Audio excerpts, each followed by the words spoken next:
Hello and welcome to episode 9 of Who'd Win? DC Sucks. I'm your co-host Kyle Wood. Also co-host Aidan Wood. And if you haven't seen our previous 8 episodes, I just don't know I don't know what to tell you anymore. You really need to, the way this YouTube thing works is, YouTube has channels. Our channel is called Who'd Win? DC Sucks. And you can click through it and watch the other 8 fantastic episodes. It'll take you, longer the longer you wait. If you don't know the rules because you haven't done that, then we have 2 simple ones. One is that we pick 2 characters from the Marvel Universe, heroes or villains, and they have to be of a relatively close power set, and we decide who would win in a head-to-head matchup. The other is that we don't talk about it at all before shooting the episode, so we don't know who each person's going to pick in advance. Yeah. So who's our matchup today? Nightcrawler and Kitty Pryde. Nightcrawler and Kitty Pryde. We're dipping right back in to that X-Men pool, which is my favorite. Go pick up anything X-Men. Not anything. There's some bad stuff too. But go pick up some X-Men stuff and read it, and you'll love it. It's better than the movies, as things usually are. So first, let's talk about Nightcrawler. Go ahead, Abe. He has teleportation. He's really agile and stuff. Sure, yeah. He's a swashbuckler. What's a swashbuckler? It's like a pirate. Kind of like a pirate? Okay, sure. And he's half demon. He is. His dad is a Zazel, who is a demon and stuff. He's a pirate, actually, also. Yeah, he is. So what's weird is Nightcrawler came about in Giant Size X-Men number 1, which I think was 1974 or 75. And that is what brought about the popularity of the X-Men then, and then they probably peaked somewhere in the early 90s. So a Nightcrawler is Kurt Wagner. He is a German mutant. And a couple of cool things about Nightcrawler that I really love is he is part demon. His mom is actually Mystique. His dad is Azazel, who is like a devil-looking demon, basically. Like a demon pirate kind of guy? Demon pirates, yes. So, Nightcrawler has kind of a strange Robin-esque beginning where he was left by Azazel with this sorcerer who raised him in a circus. And as, superheroes often do, they learn to master some wonderful trait in the circus. His was acrobatics.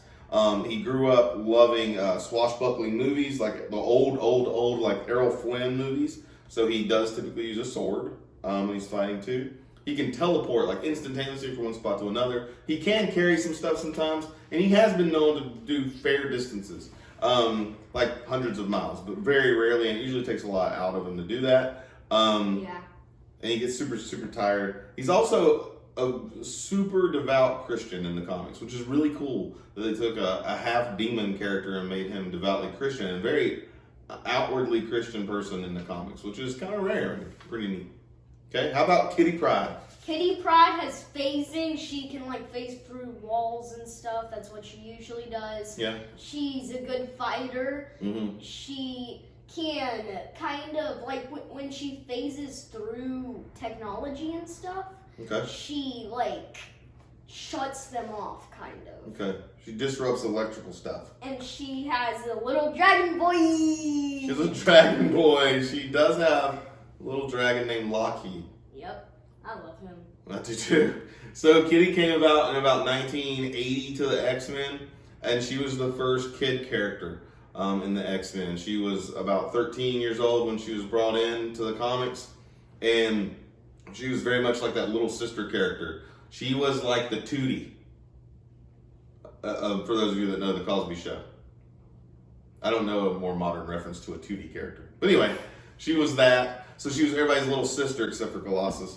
Because she had a crush on Colossus. So she can phase things. She can phase other people through things as long as she maintains contact with them. So she can hold hands and walk through walls with people. She has grown a lot over time. She's now considered an adult in the comics, which people don't always age the right way, but she is an adult in the comics.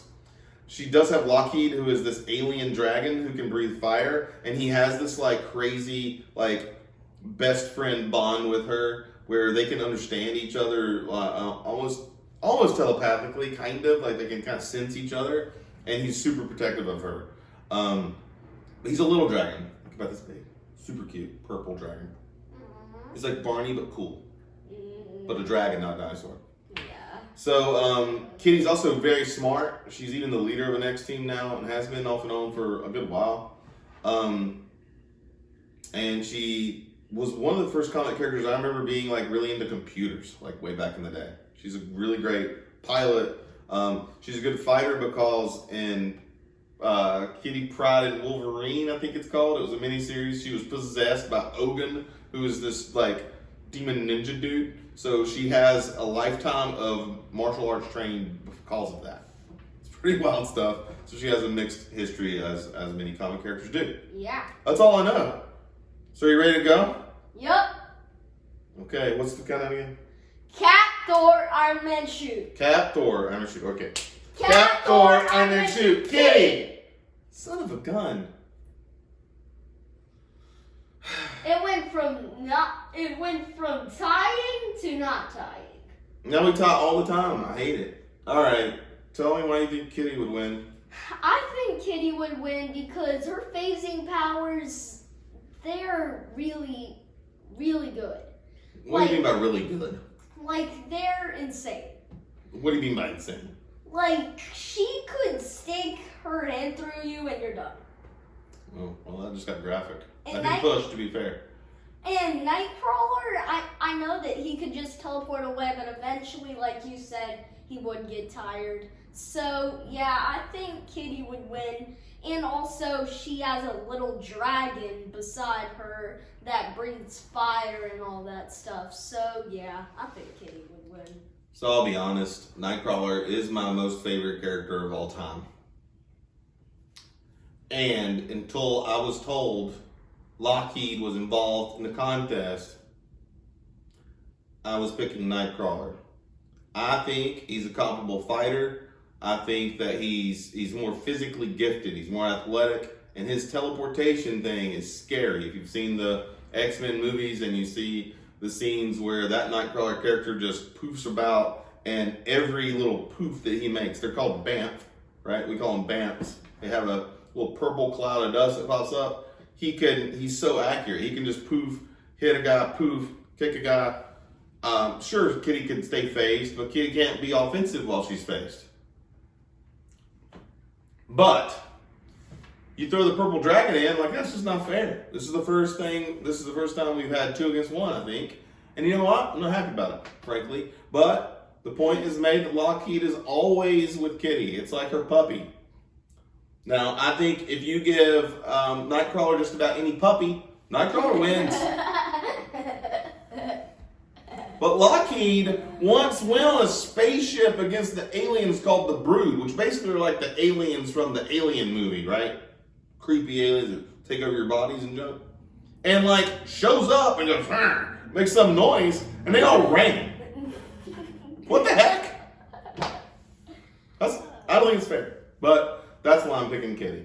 I love Kitty. I think she's great. I also want to point out that the X-Men, as I said in the last episode about where we talked about Storm and Iceman, the last X-Men episode, these guys and gals are the team for right now. If you haven't looked into the X-Men and you haven't examined the fact that they are created because they were a sci-fi way to deal with mutants instead of dealing with racial discrimination and taking it out of context like good sci-fi does, so that you can be more aware of your biases.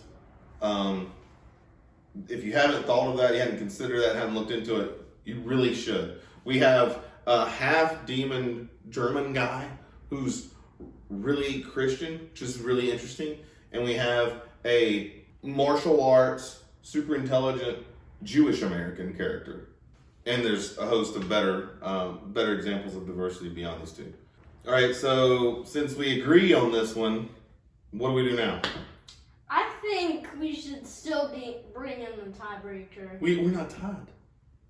Yeah, but I just want to see what he says. You want to see what he says? Okay, let's go. Do it. Come in here, kid! Hi, hello, it's it's me. I'm Kieran, and I'm the tiebreaker, apparently. Yeah. So today's episode we agreed again. Oh, okay. Well, you've been doing a lot of that lately. I know. It's weird. So today's episode was Nightcrawler versus Kitty Pryde and Lockheed. And so we agreed that Kitty Pryde with Lockheed would win. Yeah, I agree. And I think what you guys mentioned but didn't really touch on much is that electrical thing. She could also like knock him out by like putting her hand through him and just messing with the electrical stuff in his head, and that would knock him out too. Stuff like that she just has over him. He's basically just a teleporter with some like demon abilities, like hiding in shadows and stuff. But I think that Kitty would. Yeah, we didn't even talk about that. You can hide in shadows. Yeah, I think Kitty would. She could come through the wall and he could be standing right there in the shadow and be like, "Rah," no deal. Yeah. All right, so in episode 9 of Who'd Win, Kitty Pryde wins. Kitty Pryde and Lockheed wins. I have an announcement to make. All right. You guys asked for it for episode 10. We're gonna bring back the rapid fire. Rapid fire! Oh! So I'll be making a post after this video in the discussion tab, not the community tab. And in the discussion tab or in the comments of this video, please put some matchups that you want to see in that next episode, and try not to repeat any matchups from last episode. So yeah. If you do, we just won't use them. Right. Yeah, let's be honest. All right. All right, thanks. Bye. Don't forget, subscribe. Subscribe. Thanks for watching. We hope you like our videos. We hope that everyone's doing really well during this quarantine and the pandemic that's changed our entire world. We are thinking about those of you who have hardship due to your work situation and certainly your health. If we don't know you, then we're going to have you in our thoughts anyway, and hope that you feel as though you're starting to know us now. So if you like our videos, keep watching. Hey guys, hit subscribe and hit the bell.